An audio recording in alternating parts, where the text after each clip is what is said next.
نحمدہ و نصلی علی رسولہ الکریم۔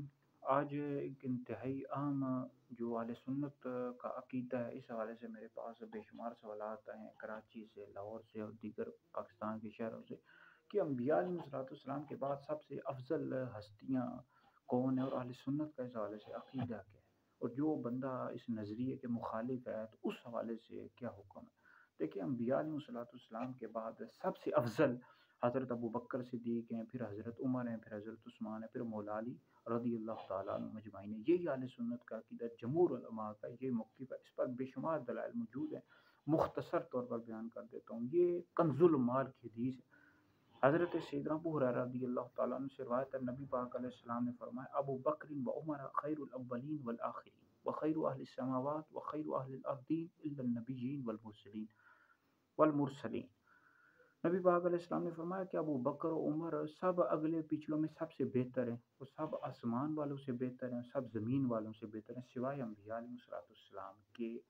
تو یہ کنز المال میں حدیث موجود ہے، خود حضور نے فرمایا کہ سب سے افضل جو ہیں، سب سے بہتر ہیں انبیاء کے بعد ابو بکر و عمر ہیں۔ پھر بخاری شریف میں حدیث موجود ہے کہ مولا علی پاک رضی اللہ تعالیٰ عنہ کے جو صاحبزادے ہیں محمد بن حنفیہ رضی اللہ تعالیٰ عنہ، وہ فرماتے ہیں کہ میں نے اپنے والد ماجد سے عرض کی، یعنی امیر المومنین مولا علی پاک رضی اللہ تعالیٰ عنہ سے عرض کی کہ نبی پاک علیہ السلام کے بعد سب آدمیوں میں سب سے بہتر کون ہے؟ تو ارشاد فرمایا ابو بکر۔ میں نے عرض کی پھر کون ہے؟ فرمایا عمر۔ یہ بخاری میں حدیث موجود ہے۔ تو یہی اہل سنت کا عقیدہ ہے۔ اس طرح جو اہل سنت کی عقائد کی کتب ہیں، ان سب میں موجود ہے کہ انبیاء کے بعد سب سے افضل ابو بکر ہیں۔ یہ بھی شرح عقائد نسوی ہے میرے پاس، صفحہ نمبر 318 ہے۔ اس پر بھی موجود ہے کہ انبیاء علیہ الصلوۃ والسلام کے بعد جو سب سے افضل بشر ہیں، انسان ہیں، ابو بکر الصدیق ہیں۔ یہ صفحہ نمبر 319 پر موجود ہے۔ ثم عمر الفاروق ہیں، ثم عثمان ذو النورین ہیں، ثم علی المرتضیٰ۔ ابو بکر ہیں، پھر عمر ہیں، پھر عثمان ہیں، پھر علی ہیں رضی اللہ تعالیٰ عنہم اجمعین۔ اب اگر کوئی شخص کہتا ہے کہ ٹھیک ہے، یہ افضل ابو بکر ہیں، پھر عمر ہیں، پھر عثمان ہیں، پھر علی ہیں، تو کوئی کہتا ہے ٹھیک ہے جی، میں مولا علی کو افضل سمجھتا ہوں، تو اس حوالے سے یہ بحر شریعت میں موجود ہے، اس طرح فتاوی بزازیہ میں موجود ہے، فتح القدیر میں موجود ہے، بحر الرائق میں موجود ہے کہ جو شخص مولا علی پاک رضی اللہ تعالیٰ عنہ کو ابو بکر صدیق یا عمر سے افضل بتائے، گمراہ بد مذہب ہے۔ یہ بحر شریعت کا جی صفحہ نمبر ہے 246، اور فتاوی بزازیہ میں موجود ہے کہ جو رافضی ہیں، شیعہ، وہ کہتے ہیں کہ مولا علی جو ہیں ابو بکر و عمر سے افضل ہیں۔ تو یہ رافضیوں کا نظریہ ہے، اہل سنت کا ہرگز بھی نظریہ نہیں ہے۔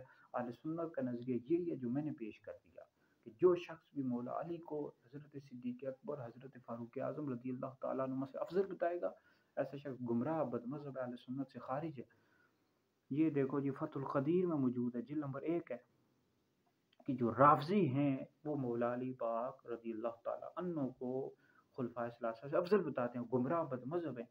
یہ بحر الرائق میں موجود ہے، اس میں بھی یہی موجود ہے کہ جو رافضی ہیں یہ مولا علی پاک کو خلفائے ثلاثہ سے افضل بتاتے ہیں۔ اہل سنت کا ہرگز بھی نظریہ نہیں ہے۔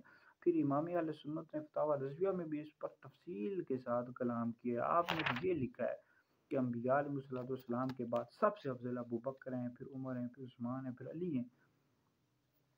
یہ اہل سنت کا بھائی عقیدہ ہے۔ تو اور خلافت ہو ولایت ہو، دونوں میں افضل ابو بکر ہیں، پھر عمر ہیں، پھر عثمان ہیں، پھر علی ہیں۔ کچھ لوگ کہتے ہیں جی خلافت میں تو افضل ہیں، ولایت میں افضل ہیں، اور بھائی ولایت میں بھی افضل ہیں۔ یہی اعلیٰ حضرت نے فتاوی رضویہ میں ہمارے اکابر علماء نے یہ لکھا ہے، یہ نظریہ اہل سنت کا۔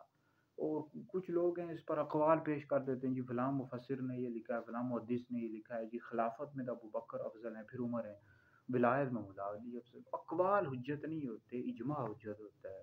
جو جمہور علماء کا موقف ہے وہ حجت ہے بھائی۔ انبیاء کے بعد سب سے افضل ابو بکر ہیں، پھر عمر، پھر عثمان، پھر علی رضی اللہ تعالیٰ عنہ اجمعین۔ یہ اہل سنت کا عقیدہ ہے، خلافت و ولایت ہو سب میں یہی ترتیب ہے۔ تو اللہ تعالیٰ میں اہل سنت کے اس نظریے پر قائم رکھے۔ جو سوال کرنا ہو نیچے کمنٹس میں کر سکتے ہیں، انشاءاللہ جواب دے دیں۔